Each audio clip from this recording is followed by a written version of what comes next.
Catch it, match it, stash it in the cabinet. Listen to the chorus while let Ivan scratch it. This is real hip hop, we aiming for a classic. And if we can't approach it, screw it, we'll attack it. Catch it, match it, stash it in the cabinet. Listen to the chorus while let Ivan. This is real hip hop, we aiming for a classic. And if we can't approach it, screw it, we'll attack it.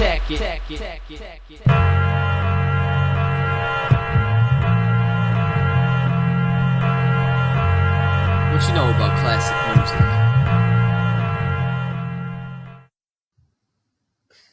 What's up, everyone? Welcome to the Retro Wrestling Review Series. I'm Owen the Birdman Finch, and I'm here with making his long-awaited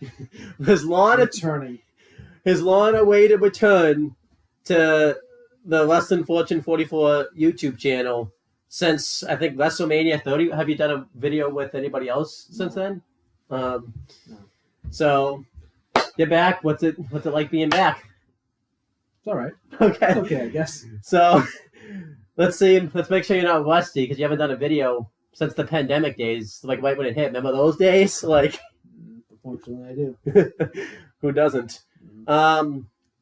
Today's retro was your pick because you haven't picked a retro in a while. It was supposed to be Judgment Day 2007. We planned that back in like September. And then life gets in the way, kind of forgot to do it, and now we're here. Yeah. Now we're just ruining a random SmackDown from 2007 instead. It's like SmackDown April 27th, 2007, but I'll fix it in the title if that's not the right date. You'll fix it in post. So why don't you kind of say like why we picked this? I know it's random, but like why did we pick this down? Like, I don't know. It's like, I used to have a tape of this old thing. It's when we first started getting into wrestling. Yeah. And it's all right. Let's see if this thing holds up. Yeah. So I'll give a backstory when I was watching it. This is the first full wrestling show. I've seen WrestleMania 21, not the whole thing, but I saw the Money in the Bank ladder match. This is the first live wrestling podcast that I ever watched all the way through. So this is going to be interesting. How did you get back? Yeah. So that's the thing. No matter what we say about this SmackDown nowadays, let's just talk about it back then. We kept watching. Yeah, so we still were enthralled. Yeah. For 15 years. Yeah. I mean, I don't know if you for 15 years, but waivers. Yeah. But let's talk about the SmackDown. I usually like to kind of talk about like what the company is like doing that. So WrestleMania 23 had just happened like a month or so before this. This was the go-home episode of SmackDown before Backlash. Not much of a go-home show. I think they hyped 2 matches on the show. They hyped the U.S. title. Yeah. And the World Heavyweight title, which I think were the only 2 matches that SmackDown had on that card. So fair enough. I think. I'm just remembering. Yeah. So I think, did they call it the tag match, or was that Ross and Lawler? The tag team title match.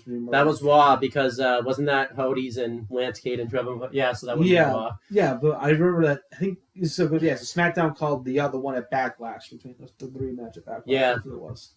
Because I remember. I think why we forget this is because was like the tag division WWE. I think was so bad at this time. Matt Hardy was on SmackDown, but he was the Raw tag team. Yeah.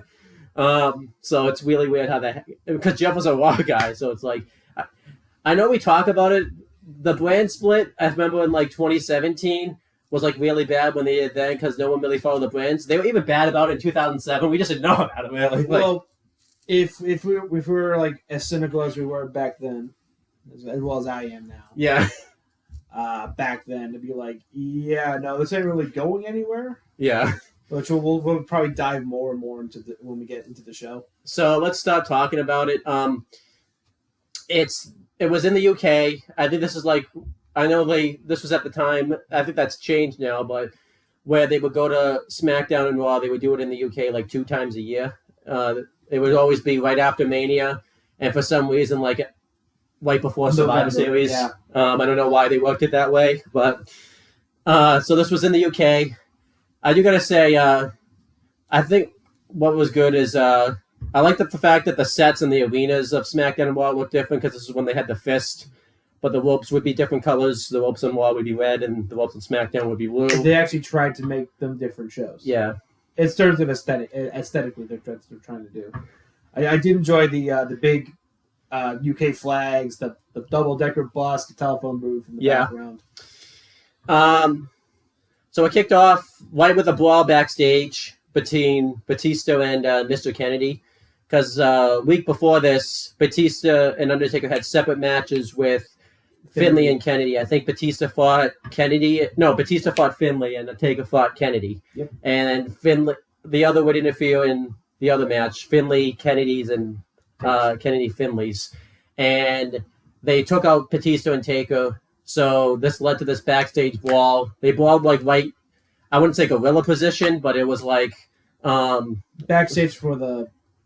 Yeah, no, kind of gorilla. Yeah. It would be gorilla. I guess gorilla just looked different back then, so... Maybe they didn't show it, maybe just in the background. Yeah. And then the camera cuts out, and Michael Cole and JBL, who were on the call for this show, were like, what's going on? It's all this types of craziness and all this type of stuff. And then you see it's Batista and Finlay, because Finlay gets into the mix, and they're the ones that actually brawl out to the crowd and everything like that. And then it's Kennedy. He interferes. It's down to a 2-on-1, and then the lights go out. Lights come back on. Undertaker standing in the ring. Does nothing. Yeah. And then everyone just kind of stops doing what they're doing. So Finlay and Kennedy just take off, and Batista gets to his feet. And then the lights go out again, and then when they come back on, Taker's disappeared and everything like that. So, And then backstage, Finlay, because Taker and Batista were going to have the last man standing match, which go watch Backlash 07's retro, because we did that as a retro like 5 years. Can't believe it's been like 5 years since we did that. So, and Finlay and Mr. Kennedy want a Undertaker and Batista. I think it said they wanted them to wrestle, not the last man standing match. They wanted them to wrestle that night. Yeah. So what they want. Teddy Long said, sure, well, they'll wrestle tonight, and they're going to wrestle them in a tag match, which is no disqualification. Your thoughts on all this stuff? I thought it was fine. I thought it was fine. I mean, I guess they maybe wanted us to wrap up the Kennedy and Finlay involvement in Taker and Batista, because I guess they probably wanted them Batista and Taker to be separated before the pay-per-view. Mm-hmm. They didn't want them to fight. Build some hype for it. Yeah. I thought it was fine, and I do question Taker just shows up, does nothing, Yeah. and then leaves. Yeah, pretty much. End of segment. Yeah. Our opening match. What do you talk about? Talk about the opening match and how we got. I don't even know how we really got there, but talk about the opening match itself. So the opening match, my first wrestling match I've ever seen in my life. Kane and the Boogeyman versus Dave Taylor and William Regal. So this all started after WrestleMania, where Kane was in a feud with Regal. Yeah. With the two of them, they would cost each other. Taylor and Regal would cost Kane matches. Yeah. So Teddy Long made a tag team match between the week before. I think it was Regal got counted out in Italy. I think that's what it was. And Teddy Long made the match next for that week for those two to face off against him and Kane's returning partner, the Boogeyman. Yep. The Boogeyman is not good. No. It was fine, kind of your standard Kane match, big power. Yeah. When the Boogeyman came in, it just kind of died. Yeah, pretty much. I remember sloppy clotheslines, sloppy punches. There's these punches that he does that don't even look like that they even do any damage with William Regal. Yeah, then he hits Regal with a pump handle slam, and Kane and the Boogeyman win. This feud kind of went nowhere. They had no pay-per-view matches. Yeah, there was no... I think after this, Kane faces MVP for #1 title. Well, spoilers for later in the night. Yeah. He faces goes against Kane in a number one contenders match for the United States title, and Regal cost him that. And then then I think that was the end of the feud. I now that I know what I know now, I do wonder if someone like Vince showed up the week after that and just decided not to have him feud anymore. That's what I'm starting to wonder what happened. I don't know. Yeah, this was like solid enough stuff. I thought Regal and like Dave Taylor stuff was like. We really don't need to do Star Ratings here, right? Because it's a SmackDown. I don't really think. And yeah, like, I mean, like I said, I came back the next week, so something about Kane and the Boogeyman drew you back. Yeah.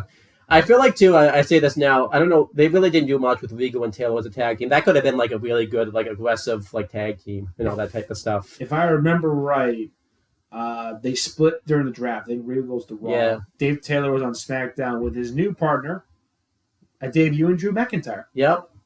And then I think Drew McIntyre did was only short. He was only there for like 2 weeks. Yeah, I think he was just he wasn't TV ready yet. Too green. So they sent him down to developmental. And then I think Dave Taylor just like quietly retired after that. Like I think he I know he was like working in the Performance Center in WWE for a bit, especially the UK one when they built that one. But then that was really it.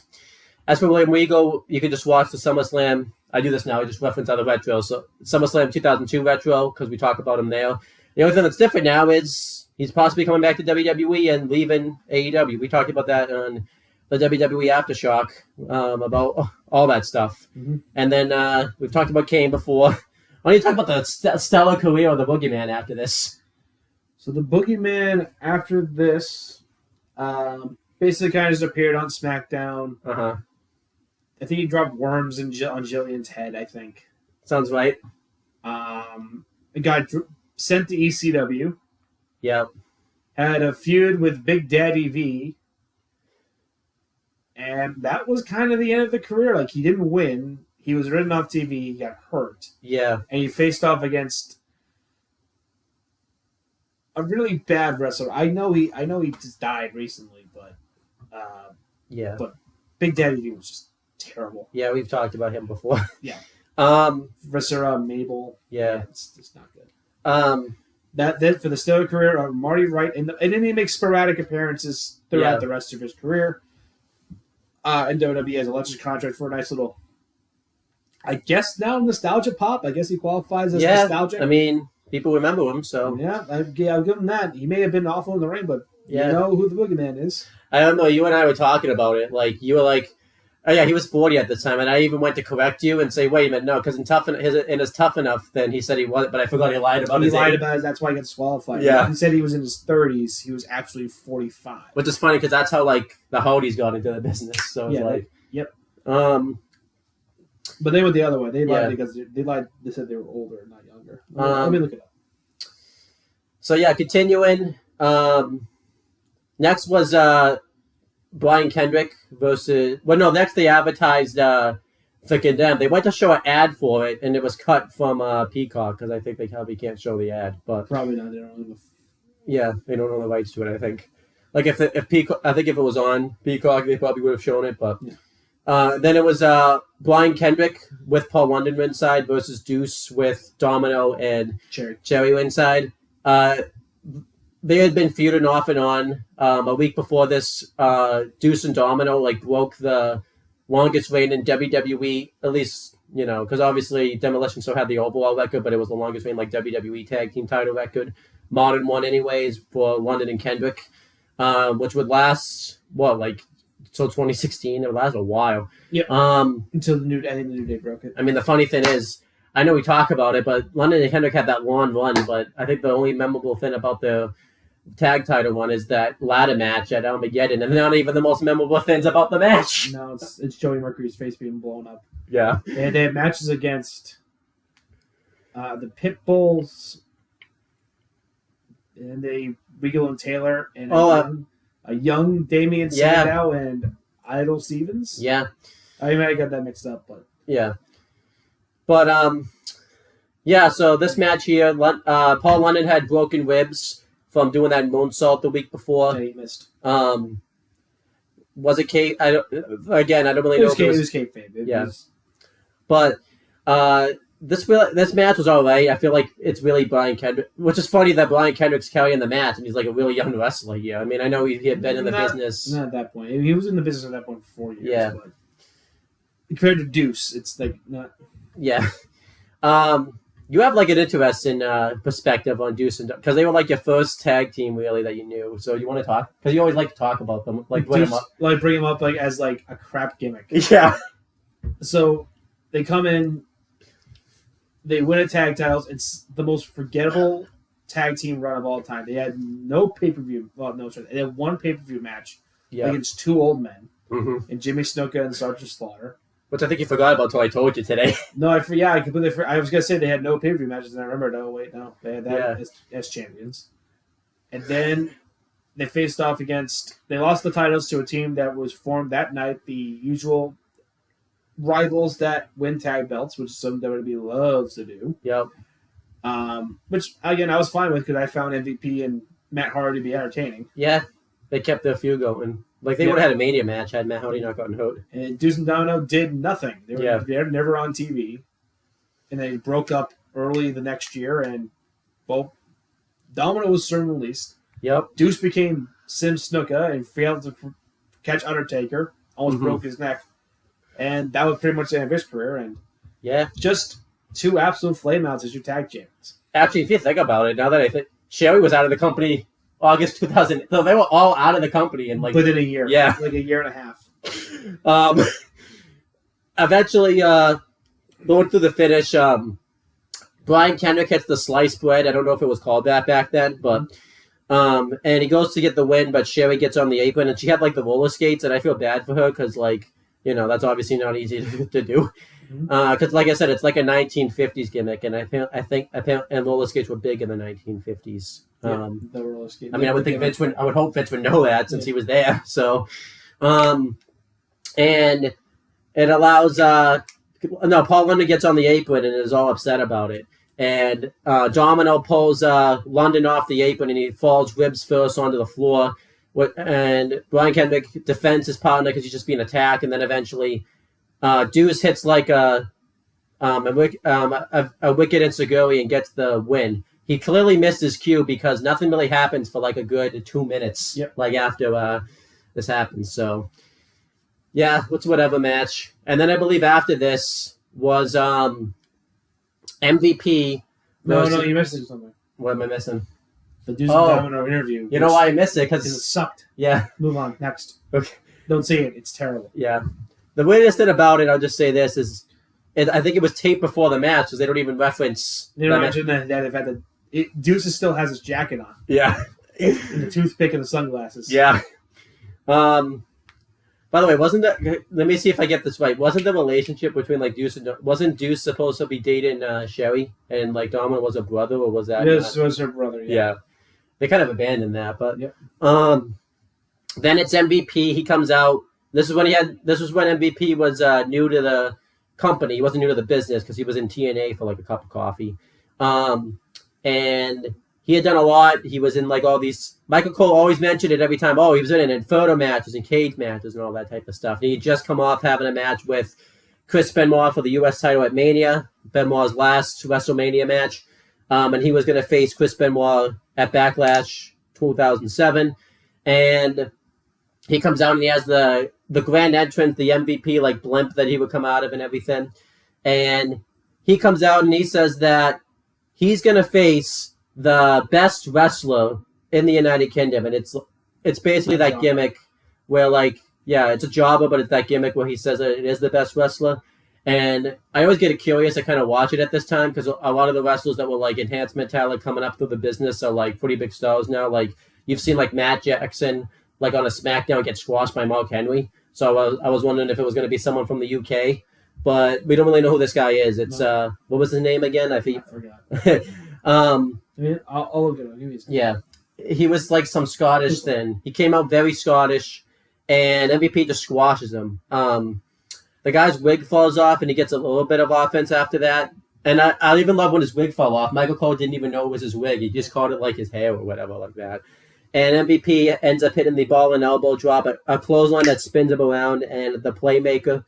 I'm glad he stopped using that as his finish because that finisher sucks. Yeah, Afterwards, this was meant to be a gauntlet match, and MVP was going to have the other guy come out, but instead Chris Benoit interrupts him, and they end up having a match. I think typically we would complain about the fact that they gave away the pay-per-view match 2 days before the pay-per-view, but because it was in the UK, maybe they wanted to throw the UK fans a bone since they don't get to. This was going to be the last time. In hindsight, you ready for this? You know who Hamlet Macbeth was? Drew McIntyre. Young Drew McIntyre. You can't even tell. No. Wow. How do you? Damn. I clicked on the name. That's what popped up. That's kind of weird because he's not really that tall there. Like MVP is towers over him. Yeah, so I don't know if MVP was something or that's weird. I'll look it up. Just give me a second. Make sure. Yeah, we need to make sure this is right because that's Drew McIntyre. That does. To be fair, as we know, Drew McIntyre's bulked up since then, though. But it's you should post this in the chat, by the way. See what people say. He made his official debut on a sign there. I don't think. I got the name here. Yeah. The name of it is Hamlet Macbeth. Yeah. Just that's like a take on the. It's. Yeah. It's Shakespeare. Yeah. But yeah. I know we're getting all this dead air, but anyhow, I'll just continue talking. So Chris Benoit comes out, they have a match, and MVP out wrestles Benoit throughout much of the match. He hits a really cool belly-to-belly throw. Benoit goes for the crossface and the sharpshooter a couple of times, but MVP gets to the rope each time. MVP hits a superplex. Eventually, he hits the haluva kick, is what we know it as, but back then it was the player's boot because I didn't know Sami Zayn back then. So it is Drew McIntyre. Wow.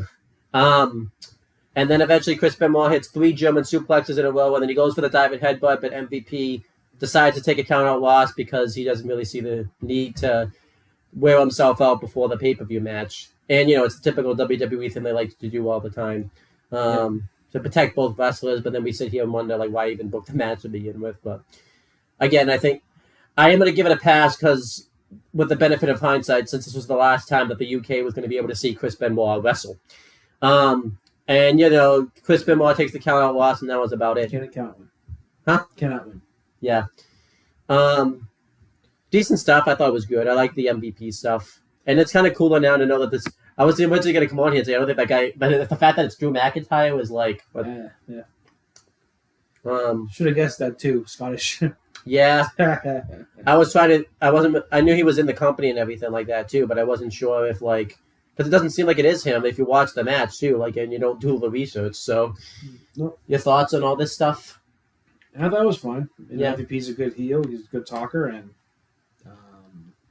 just building hype for their U.S. title match. Yeah. As for MVP, he would win the belt. He would win it at Judgment Day. And I'll just say this because this line says it alone. JBL has a line where he says that MVP can carry the company for years to come. That didn't happen because he went on that losing streak afterwards and then turned babyface. And he would have occasional runs with a tag team with Mark Henry and stuff. Then eventually was released. He did his thing in TNA and New Japan Pro Wrestling. And he came back in 2020, right before the pandemic. I don't know if you know this. He was actually just supposed to be a producer. But because the pandemic hit, they just made him a full-time, on-air figure manager of Lashley and everything because they didn't have a lot of people since the pandemic was a thing. And I don't think they wanted to release him. And he's pretty much been part-time wrestler, manager to Bobby Lashley / the Hurt Business. And now he's just the manager of Almas. And I think he just recently announced his retirement from in-ring competition. So, and we've mentioned Chris Benoit before. Yeah. Sort of. Next was a vignette for the return of Mark Henry. You want to talk about this? Because I know you missed it, but you've seen the show enough times, I think, to know what it's about. So Mark Henry was saying that he's the king of the jungle and he's the silverback of the Apex Party, yada yada yada. Mark Henry notoriously hated this storyline because you're calling, in his own words, he said, "You're calling a black man a gorilla. I am not doing this." Yeah. So I think that was dropped probably about When was it? Maybe after Judgment Day is when they dropped, because they kept doing these vignettes. Yeah. And I think they said they dropped it when he was going against the Taker at Unforgiven later that year. I main event in Unforgiven somehow too. Yeah, but that's when they dropped it. Yeah. And probably for the best. It's in bad taste. And Yeah. like, just you don't really need to call him the Silverback Gorilla. He's the world's strongest man. I know. And let him talk. He's a good talker. Yeah, he's a really good talker. Yeah. Obviously, the promo was fine. Yeah. But just you don't have to call them the Silverback Gorilla. He could have just done the Hall of Pain gimmick back then. Honestly. It probably would have had a longer sustained success. Yeah. Anyway, next was what? Jillian Hall and Michelle McCool? Yeah, you missed this. You went to... Take a piss. Yeah. But... Which is what most women's matches back then were. It's like you knew this was coming on, too. Yeah. It's not like I've seen the show before. Yeah. Because I haven't seen the show since it first aired, so... I'm pretty sure it's cut, but Jillian Hall's like because she had the sinning gimmick where she couldn't sin back then, and it's actually cut. Like it just goes right to Michelle McCool's entrance, and maybe they have the rights to the song. Yeah, they have a bad match. Really, nothing like fancy about it. Jillian Hall actually wins with a facebuster. This was when they were doing that feud with Jillian Hall and Ashley Massaro, because Ashley Massaro was very heavily mentioned. But obviously it never really went anywhere because Ashley Massaro had to be written off TV to go film Survivor, which I don't think she won because they would have mentioned it. And then she came back, did like one more thing in 2008, and then was like out of the company. And I think she passed away like 2019 before the pandemic. Yeah. So as for Jillian Hall, I actually don't know where Jillian Hall is nowadays. I know she actually lasted in the company a while. Like I think to like, huh? Yeah. She actually has one Divas title reign. I don't know if you remember that. I remember. Yeah, she had it for like one night, not even a night, like maybe 5 minutes. And then I think she was released in 2010, 2011-ish. And was this around that time they made that CD for her? When Yep. I Jingle with Jillian. Yeah. Oh, that's a bad name and bad taste. Yep. And obviously Michelle McCool lasted a while in the company. She actually started to get better overall in the ring. She's still wrestling. Jillian Hall? Yep, Indies? She's on the Indies. She's still wrestling at 42. Wow. But Michelle McCool continued wrestling. She married The Undertaker. Which you can see that she was at least in a relationship with the Taker, because if you look at her career, like, when she probably gets in a relationship with Taker, she's like the women's champion like multiple times and the primary focus of SmackDown. Yeah. I don't understand why they did this thing on SmackDown where the woman... Because I think this is very much talked about where the woman would be... the SmackDown was like the workhorse show, except when it came to the woman. It was the opposite, so it was weird. Well, no, women in general in WWE were just treated poorly. Yeah. In terms of, like, booked well. And basically, it was like, look at the sexy women. Yeah, JBL mentioned it. They'll come out, they'll do a move for about 2 minutes, and then the women will go away. Okay, good. We have the token women's match out of the way. Yeah. That meant nothing. As like I said before, like it was referred to as the piss break match. Yeah.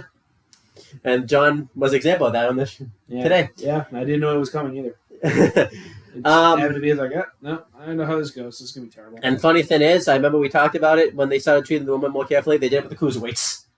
Remember that? When 205 Live became a thing, they did with the there's like, all right, we have the one cruiserweight match in, and now we're just going to put that to the side. Yep. And now it's... No, they're better now, obviously, but... Then you could talk about this, because I know next it was Teddy Long and Crystal backstage. Oh, yeah, they had the relationship going on, and Teddy Long's like, I wish I had somebody else here to take the burden off, which is, of course, a precursor to Vicky Guerrero coming in a couple of weeks. Yep. So we can continue his date with Crystal. Mm-hmm. I think we're seeing... No, was she seeing Lashley yet? I don't think yet. I don't think so, but it was like shortly after this. Yeah. Then we get to the main event. But there was a funny line you said, because Teddy Long mentioned they went on all these tours and stuff like that. Oh, yeah, exactly. He didn't pay a damn cent for that. You know that for a fact. So Teddy Long's one cheap-ass motherfucker. Yeah. So then we get to the main event. It's Batista and The Undertaker versus Mr. Kennedy and Finlay, no disqualification match. I talked about it off the air, I think Batista legitimately had some type of injury because I remember it was at this time where he always had his knee was always taped up. He had some, and I think he was just working through an injury. Because I feel. Taker had the bicep. I don't know when he injured it. I know he injured it around this time. Yeah. Because obviously this is when they put the title back on Edge. Yeah. And I was even thinking this, I saw Kennedy come out with a briefcase, and it hit me right when he came out with it. Like, he's going to lose this then. I'm like... In 2 weeks. Yeah. But we had this match. It was really weirdly laid out because it was an ODQ match, but yet it was still wrestled like a traditional tag match. You still have to tag in and out. Like, what's the point of doing that? You just have all the guys in the ring at the same time. There's no qualifications. I think the weirdest thing was Finlay used his shillelagh, but he picked and chose his points he was going to use it. Yep. So one thing that made you happy is at one point Taker tosses Finlay over the announcer's table. Knocked out Michael Cole. Yeah, and you loved it. Cole was awful. So JBL had to commentate the show by himself for 2 minutes. And eventually, I would say Taker gets the hot tag, but he gets the hot comeback because he doesn't get tagged in. No. And I remember you even pointed out, why is Taker just sitting there watching Batista get beat up? Well, I knew why, because it's if we're facing each other on Sunday, let's soften him up. Yeah. And then Taker hits all his spots. He goes for the tombstone, and then Batista hits a spine buster. He just pins Finlay. They leave. Taker's pissed about this because he stole his victory. And then Batista gets in the ring and says, because they were having the last man standing match, that there's not a man in the world that can keep me down for a 10 count, and I'm taking back my world championship. And then he drops the mic and leaves. Taker gets on the mic and says that he's no ordinary man, and I'm coming for one thing on Sunday, and that's your soul. And then Taker's music hits. Mm-hmm. Actually, the WWE logo thing came up in the middle of Taker's promo. So I think that was true on the show too. Yeah. I thought it was a good main event though. They had to put the main event on because there was only 3 matches on the show, and I think mainly it was because Taker had to do his entrance because it's a long entrance. It's not as bad as it would become. Remember, it was WrestleMania 33, against Roman, where it was the longest stretch, and oh my god, it's gonna take him until next WrestleMania to get down there. Yeah. Oh my lord! And the funny thing is, we said that, and I think they started him halfway through. Yeah. Thank God. Because he was old man Taker back then too, and everything like that. Old broken down. Yeah. And then that was obviously Taker and Batista would go on to have that match at Backlash, and it was they both couldn't keep each other down for a 10 count. No. That was one annoying thing that came out of it because I know they were trying to hype the pay-per-view match. Michael Cole and JBL I think kept saying again and again, who could keep these guys down for it? They're trying to hype this matchup and trying to hype this matchup. Yeah. And these guys, they tore each other apart. How can one of them be down for a 10 count? I don't know, Michael. It was pretty annoying. Yeah. But yeah, that's this SmackDown. Like I said, it's a shame what happened with Mr. Kennedy. And then Finlay. I mean, Finlay did pretty okay for himself. I don't think Finlay needed a world championship run or anything like that. No, not at that point. He was in his 50s at that point. Yeah. He was better served as a, teacher and everything else with the young talent. Yeah. Like Kennedy at that time. And yeah. Did he take MVP or no? Maybe at one point. So I know Ben wanted it. Yeah. So now we have to do a letter grade for this SmackDown. This is going to be interesting because let's do this. Let's give what we thought. What would we have given it as a letter grade if we watched it back when we were 11? Yeah, to now. So probably 11. We probably give it. I mean, to me, obviously, it's probably. I can't wait to see what happens next. I can't wait to see. The funny thing is, I didn't even really notice this back then. They were hyping up a pay-per-view that I couldn't even watch anyways. You didn't know how it worked. That's how it worked. Yeah. So, I was like, wait, I think the next week it came back on. I'm like, wait a minute, what happened to the last man standing match they were supposed to have? This whole thing had happened for 3 weeks. Yeah. Oh, no, it happened. Just the recap. Yeah.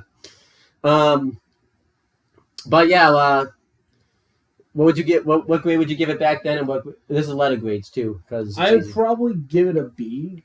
I mean, yeah, some stuff is kind of just boring. Yeah. And then just looking forward to that main event and building up to that main event angle. And now I just probably would just give it a C because same. I give it some logic problems, like you got the Boogeyman on this show, you got Deuce and Domino on this show, Yeah. and a bunch of things that kind of go nowhere. Yeah. Except for the main event and MVP stuff, nothing really. Yeah. It's not hyping for a pay per view or anything. So I'll give it a solid C because I don't think there's anything that's outright bad. No, not at all. Maybe that Deuce and Domino promo, which just was you don't really need that. You could have been cut.